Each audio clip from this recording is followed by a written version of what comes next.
Sup YouTube, it's Decklists TCG here, and welcome back to another TCG video on my channel. On this channel you get daily Pokemon TCG content, so be sure to hit that subscribe button if you haven't subscribed yet. 60% of the people watching the daily content is actually not subscribed, which is very crazy to think about. So lots of growth for our Decklists TCG community for sure. We're going to be checking out the Sapporo City Leagues, actually not City League, Champions League results over in Japan with the top 16 deck list. So if you guys are excited, let me know by rocking the hell out of the like button. And with that being said, we're going to be of course taking a look at the deck list. I'm talking about which cards are specifically in these deck lists and what is actually being played over in Japan with the Twilight Masquerade set. But before we dive into the deck list, be sure to check out our sponsors for today's video. DragonShield.com for your sleeves, binders, and deck boxes. You can get 5% off using the coupon ZAPDOS5. There's yourplaymat.com to create your own unique custom playmat. PotonStore.com for your TCG Live code card needs. You can get 5% off using that coupon ZAPDOSTCG. And CARDMARKET.com, of course, if you're a European player, go check out CardMarket. You can buy and sell cards to people all across Europe, and you can use the referral name ZAPDOSTCG to help support the channel. With that being said, Miraidon EX was actually able to win the entire Champions League. It's actually kind of crazy to think about in Sapporo that Miraidon was the deck winning it all in a format filled with Dragapult EX, Charizard EX, Lugias, etc. So the cool thing is that Miraidon does have a very favorable matchup against Lugia, but I didn't know that the Dragapult matchup was actually kind of reasonable. This is the first place winning list, actually playing 2 copies of Iron Hands EX, so it's a very similar build of back in the day that we've played Miraidon. So there are 2 copies of Double Turbo Energy in here, and with of course the high amount of Arven, you're gonna be able to easily fetch 4 Seal Stone to then fetch a missing puzzle piece, whether you're looking for an additional electric generator or a Double Turbo Energy to of course initially attack with Iron Hands right from the get-go. That's all gonna be stitching itself together. You can put 4 Seal Stone onto either Raichu V or the Raikou V. Now with the help of course, the Tatsugiri in the list, right top corner by the way, this little fella is going to be able to fetch ourselves, a supporter. And that's very powerful because typically this deck had some troubles with like being Ionoed. I know you have Mew EX that's going to be able to draw back up with a restart ability, but that sometimes is not enough. And if you have a Tatsugiri with an escape board equipped to it, or actually a rescue board, you're going to be able to have free retreat and have a pivot instantly. So I think this is a well-established archetype, and because of the fastness of the deck, you can have a turn 1 Iron Hand attack, or you can have of course a turn 1 Photon Blaster with the Miraidon EX on top of the Zapdos from Pokemon Go, getting it all the way to 230 damage. You're actually going to be able to dunk a lot of people with that as well. So this is the first place winning list. Also 1 copy of the Heavy Baton, so you can go from 1 Iron Hands all the way into another.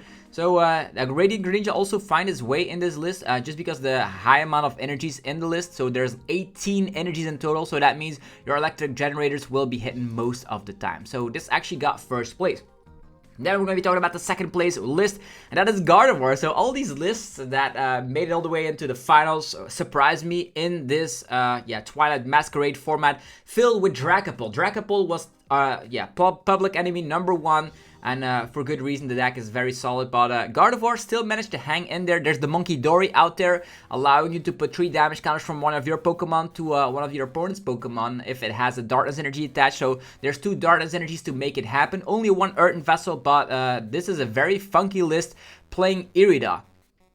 I know what you might say, what in the hell is this? Why are they playing Irida? Well, the cool thing is that you can instantly find your Radiant Greninja and of course a Buddy Puffin, so you can get started by drawing stuff. And also with Irida, you can sometimes find your Manaphy, which is very important again in a lot of situations. And there's also 2 copies of Professor Turo and the Hyper Aroma Ace Pack card. You don't see that very often in a Gardevoir list, but it is here. 2 Drifloon, a Screamtail as we come to know, and still a copy of Cresselia in here for some Lost Box situations. So yeah, very peculiar list. I'm more fan of an unfair stamp in the Gardevoir list, but this paid off. And the Irida is the thing I found the craziest about all of this, because you typically see Arven in lists like these with TM Evolution. Instead of that, they went for the way you can get your board position, so you can get Greninja, Buddy Puffin, get some rolls up, use the concealed cards, draw some more, and then the following turn use that Hyper Aroma Ace Pack card to transform into all of these Kirlia. So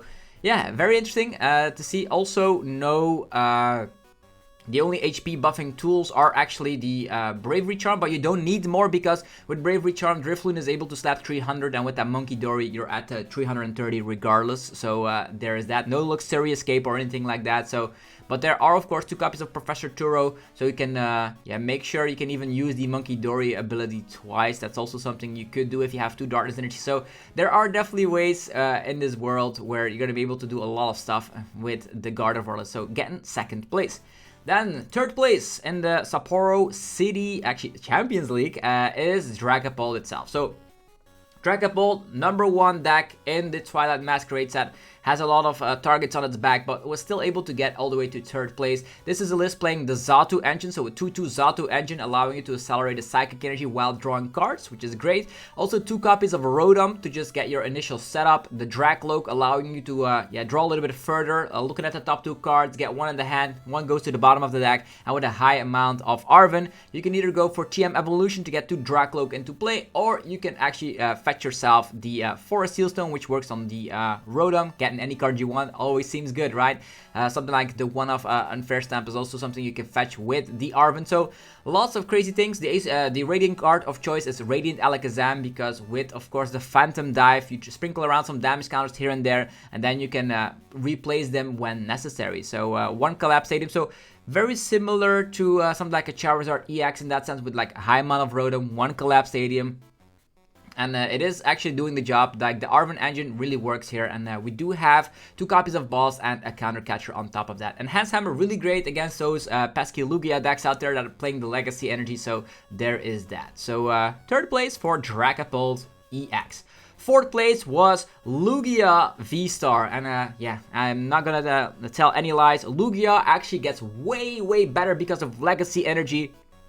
Gets more versatile, and a deck getting more versatile is always way better in the format. Lugia actually gets all the way to tier 1 in my opinion, and there was a lot of Lugia. I think like about 6 of the top 16 were Lugia V-Star decks, meaning that the deck is actually gaining popularity, and yeah, for a good reason. You can now still loop again with Lumineon V. You can slap down Lumineon, give it a Legacy Energy, and slap it back in the deck, which is actually very cool. There is the capability of using the Iron Hands EX to take additional prize cards with the MP very much, and if you're running low on energy, you can still use Blood Moon Ursaluna to run through opponents. So the deck is still strong. 1 Masagosa, 1 Collapse Stadium, 1 Jacques, and there's 3 copies of Carmine, or Carmine, whatever you want to be pronouncing, the new supporter that is allowing you to discard your hand and draw 5, and you can also use it on your first turn. Very powerful, because in the early game, the only thing you are currently interested about is getting those Archeops in the discard pile. So really helping out. High amount of ball engines. We have 2 Great Ball, 1 Nazball, 4 Capturing Aroma, 4 Ultra Ball, and the Carmine. Really stitching it all together. So no more Professor Research in here. Instead, you can use the supporter on your very first turn. You might wonder why there are 2 Minchinos in here with 70 HP. That's just to help your matchup against the pesky Dragapult EX. Now, moving forward to the top 8 decks.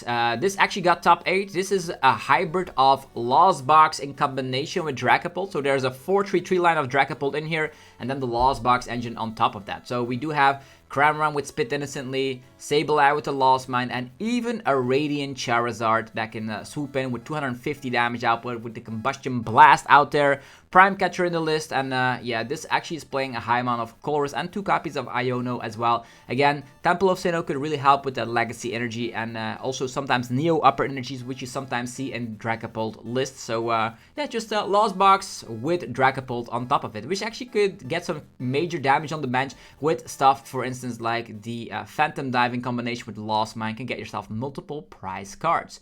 Another deck that got top 8 is another Dragapult. So Dragapult heavily present in that top 8 here. A Dragapult with Xatu, but instead of 2 Rotom, and they're actually playing 1 copy of Lumineon, which I'm a big fan of, because Lumineon can get yourself the Iono when necessary, or the Arven in the early game to get your TM evolution going. So there are definitely ups to playing Lumineon over a second Rotom. Again, Radiant Alakazam in this list, and Prime Catcher as the ace-spec card of choice. So no Unfair Stamp this time, it's a Prime Catcher. Gust is always great, definitely because every Arven can turn itself into a gusting card. 2 copies of the Temple of Sinnoh as well. definitely to counteract with the high popularity of Lugia in the format. So Dragapult and Lugia, the most popular decks in the format. If you want to learn more about Twilight Masquerade and yeah, the top performing decks, I actually made, of course, videos about all of the things you need to know, from a tier list prediction video to top 20 best cards video to top 10 best decks in the format for Twilight Masquerade. So there's a lot of Twilight Masquerade content for you guys to consume, of course. So moving forward, another deck that got top 8 is, of course, Snorlax Block. What would a format be without Snorlax Block, right? This is the yeah, very easy to play deck because it's not playing Pidgeot EX. Instead, there's just Snorlax, Chi-Yu, Rotom, yeah, Pidgeot V for infinite looping, and Mimikyu. And there's also playing that new item card, looking at the top 5 cards of the opponent's deck and select any basic Pokemon you find there and slap them down on the bench. So that's very, very scary. 4 of those item cards in there. So now you can select Pokemon from the opponent's top deck. You can use cards like, for instance, the I don't think as Erica's Invitation in here, I don't currently see it, so that's actually pretty interesting.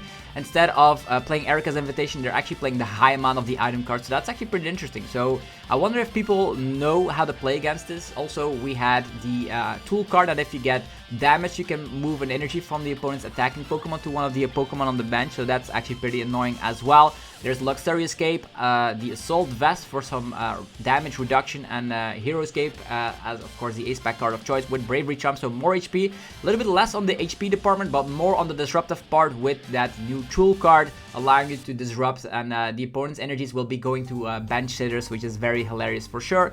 Definitely some Eries in here, then Penny, of course.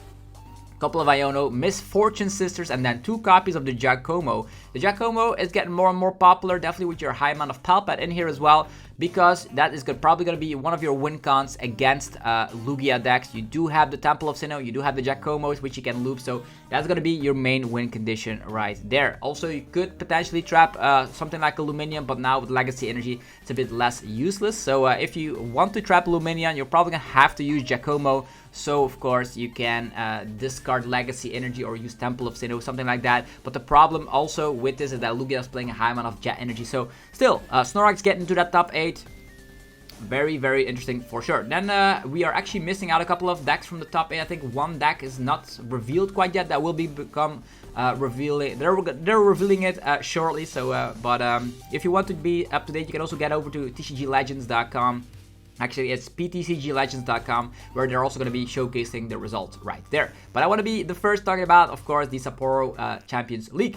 Then top 16 list, there is Ancient Box. Ancient Box, not a lot of new things around the block, just the classic list that we've come to learn and love. We have Fluttermane, 3 copies of that in here. Miraidon, still a high amount of copies in there as well for the early game aggression. And with the counter catchers, you're going to be able to, yeah, punish down on those bench hitters. Think about Rotom, think about Luminions, etc. So very cool to see. It's a very aggressive deck with Pokestop, with the yeah, the Drum of Awakening ace pack card, then a lot of ancient cards in there as well, and then 2 copies of Palpat to protect yourself from, of course, potential Iono. So yeah, just self-explanatory. The deck is just still doing fine because they have a high amount of hit points. All of these ancient Pokemon, you're not going to be falling in the trap of the Dragapult meta. Alright, continuing on, our top 16 deck is Turbo Lost Box.